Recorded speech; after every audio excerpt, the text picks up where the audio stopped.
Hi friends, HDFC బ్యాంక్కి scholarship release చేశారు. ఎవరు మిస్ అవ్వద్దు, అందరూ అప్లై చేసుకోండి. అప్లికేషన్ ప్రాసెస్, అలాగే ఎవరెవరు అప్లై చేసుకోవచ్చు, ఏమేమి డాక్యుమెంట్స్ కావాలి, ఎంత అమౌంట్ అనేది వస్తుంది ఇయర్లీ అనేది నేను ఈ వీడియోలో మీకు క్లియర్గా ఎక్స్ప్లెయిన్ చేస్తాను. వీడియోని ఎక్కడ స్కిప్ చేయకుండా చూడండి. మీకు ఏమైనా డౌట్స్ ఉంటే కనుక కామెంట్ చేయండి. అలాగే నా ఛానల్ని ఫస్ట్ టైం చూస్తున్నట్టయితే సబ్స్క్రైబ్ చేయండి. ఈ వీడియో నచ్చితే కనుక లైక్ చేయండి, ఇంకొద్ది మందికి రీచ్ అవుతుంది. ఫస్ట్ మన డీటెయిల్స్లోకి వెళ్ళిపోదాం.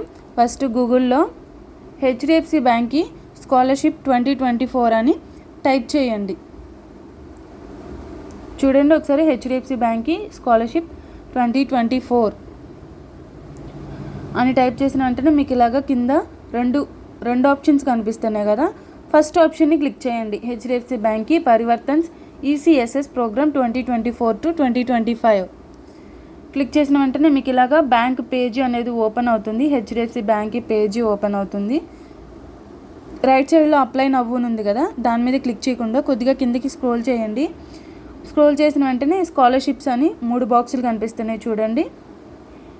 ఫస్ట్ క్లాస్ నుంచి 10th క్లాస్ వరకు అయితే 2024 to 2025 ఫస్ట్ ఆప్షన్ మీద క్లిక్ చేసి అప్లై చేసుకోండి.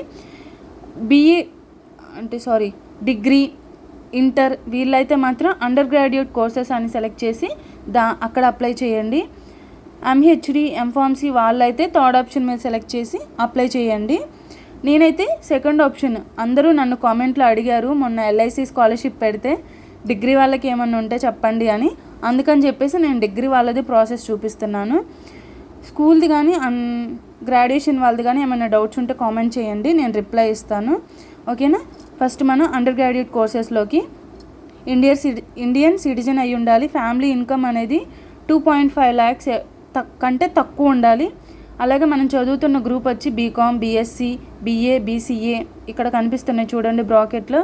బీటెక్, ఎంబీబీఎస్, ఎల్ఎల్బి, బీఆర్ వీళ్ళందరూ అప్లై చేసుకోవచ్చు అనమాట. ఎవరు మిస్ అవ్వద్దు, అందరూ అప్లై చేసుకోండి. అలాగే బెనిఫిట్స్ వచ్చేసి అండర్ గ్రాడ్యుయేట్ వాళ్ళకి 30,000, ప్రొఫెషనల్ అండర్ గ్రాడ్యుయేట్ కోర్సెస్ అయితే 50,000 వస్తుంది అమౌంట్ ఇయర్లీ అనమాట. ఓకేనా. ఇయర్లీ వచ్చేసి 30,000 వస్తుంది. అలాగే ప్రొఫెషనల్ అండర్ గ్రాడ్యుయేట్ అయితే 50,000 వస్తుంది. అలాగే ఏమేమి డాక్యుమెంట్స్ కావాలంటే ఫోటో ఒకటి కావాలి, తర్వాత ప్రీవియస్ ఇయర్స్ మార్క్ షీట్, అంటే లాస్ట్ ఇయర్ మీరు ఏం చదివారో దాని మార్క్ షీట్, అలాగే bank passbook, income proof, family members details, Aadhaar card ఇవన్నీ ఉండాలి. మొబైల్ నెంబరు, మెయిల్ ఐడి ఇవన్నీ కావాలన్నమాట. అప్లికేషన్ ప్రాసెస్ అనేది నేను ఈ వీడియోలో చూపిస్తాను, చూసి అప్లై చేసుకోండి. ఓకేనా. ఈ నోటిఫికేషన్ అయితే ఈ స్కాలర్షిప్ అయితే December 31, 2024 వరకే ఉంది. త్వరపడండి, ఎవరు మిస్ అవ్వద్దు, అందరూ అప్లై చేసుకోండి. మీరు అప్లై నవ్వు అని క్లిక్ చేసిన వెంటనే మీకు ఇలాగ ఈ పేజీ ఓపెన్ అవుతుంది.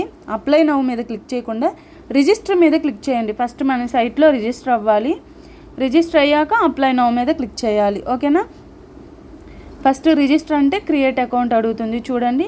మీ పేరు, అలాగే మీ ఇంటి పేరు, mail ID, mobile number, password అనేది మనం క్రియేట్ చేసుకోవాలి. కన్ఫర్మ్ పాస్వర్డ్ దగ్గర కూడా మనం క్రియేట్ చేసుకున్న పాస్వర్డ్ ఇచ్చి కింద బాక్స్లో ఐ అగ్రీ టు అని కనిపిస్తుంది కదా, టిక్ చేసి సైన్ అప్ మీద క్లిక్ చేయండి.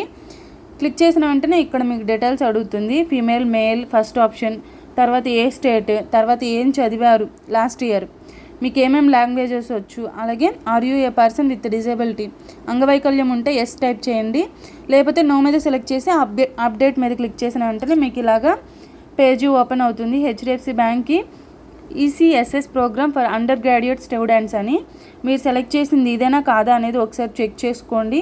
తర్వాత కింద ఇక్కడ ఇన్స్ట్రక్షన్స్ ఉన్నాయి చూడండి, ఏమేం కావాలి డీటెయిల్స్ అని మళ్ళీ చూపిస్తుంది అనమాట. మీరు ఒకసారి క్లియర్గా చూసుకొని అప్లై చేయండి. ఓకేనా. స్టార్ట్ అప్లికేషన్ మీద క్లిక్ చేయండి.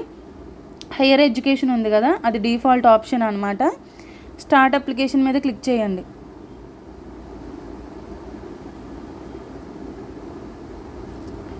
క్లిక్ చేసిన వెంటనే మీకు అప్లికేషన్ అనేది ఓపెన్ అవుతుంది చూడండి.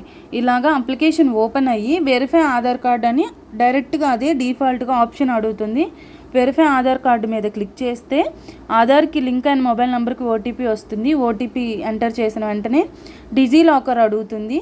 అపార్ ఐడి అనమాట. అపార్ ఐడి లాకర్ అడుగుతుంది, సెక్యూరిటీ పిన్ ఇవ్వండి. ఒకవేళ ఎవరైనా అపార్ ఐడి క్రియేట్ చేసుకోకపోతే నేను డిస్క్రిప్షన్లో అపార్ ఐడి వీడియో లింక్ ఇస్తాను, దాని ద్వారా వెళ్ళి అపార్ ఐడి అనేది క్రియేట్ చేసుకోండి. ఏమైనా డౌట్స్ ఉంటే కామెంట్ చేయండి, రిప్లై ఇస్తాను. సెక్యూరిటీ పిన్ ఎంటర్ చేసిన వెంటనే మీ డీటెయిల్స్ అన్నీ ఆటోమేటిక్గా వెబ్సైట్ అనేది తీసుకునేది. అంటే ఏంటంటే అపార్ ఐడిలో మీరు ఇచ్చిన డీటెయిల్స్ అన్నీ, అంటే ఆల్రెడీ ప్రీవియస్ చదివిన మార్క్ షీట్స్ అన్నీ అప్లోడ్ చేశారనుకోండి, ఆటోమేటిక్గా తీసుకునేది. అప్లోడ్ చేయలేదు అనుకోండి, ఇక్కడ మనం అప్లై చేయొచ్చు అనమాట. సర్టిఫికేట్స్ అన్నీ మనం మళ్ళీ అప్లోడ్ చేయాలి. ఓకేనా. సెక్యూరిటీ పిన్ ఎంటర్ చేసిన వెంటనే ఓటీపీ వస్తుంది, ఓటీపీ ఎంటర్ చేయండి మళ్ళీ. తర్వాత తిను ఆల్రెడీ అప్లోడ్ చేసి ఉందన్నమాట, పర్సనల్ డీటెయిల్స్ వరకు అప్లోడ్ చేసింది అపార్ ఐడిలో, అందుకే అది ఆటోమేటిక్గా తీసుకుంది. తర్వాత ఎడ్యుకేషనల్ డీటెయిల్స్ అడుగుతుంది, ఇవ్వండి. తర్వాత ఫ్యామిలీ మెంబర్స్ అనేది మినిమం 2 ఫ్యామిలీ మెంబర్స్ డీటెయిల్స్ అనేది మనం ఎంటర్ చేయాలి. మదర్, ఫాదర్, ఇద్దరిలో ఎవరో ఒకరు లేరు అనుకోండి, వేరే పర్సన్ ఎవరైనా ఇవ్వచ్చు డీటెయిల్స్ అనేవి. వాళ్ళ ఇన్కమ్ ఎంత, వాళ్ళ పేరు, మీకు ఏమవుతారు, రిలేషన్, అవన్నీ క్వశ్చన్స్ అడుగుతుంది అనమాట. అవన్నీ ఇవ్వండి. తర్వాత డాక్యుమెంట్స్ అప్లోడ్ చేయాలి. ఇంతకు నేను చెప్పాను కదా, ఫోటో ఒకటి, ఆధార్ కార్డు ఒకటి, previous year 10th marks memo, 12th marks memo, admission letter అంటే ప్రజెంట్ ఇయర్ చదువుతున్న లెటర్. అక్కడ మాత్రం ప్రజెంట్ అడ్మిషన్ లెటర్ అంటే స్టూడెంట్ ఐడి కార్డు కానీ, ఎగ్జామ్ ఫీజు కట్టిన రిసిప్ట్ కానీ మనం అప్లోడ్ చేయొచ్చు అనమాట. తర్వాత income proof, income certificate upload చేయాలి. తర్వాత బ్యాంక్కి పాస్బుక్, ఫ్రంట్ పేజీ ఉంటుంది కదా బ్యాంక్ పాస్బుక్.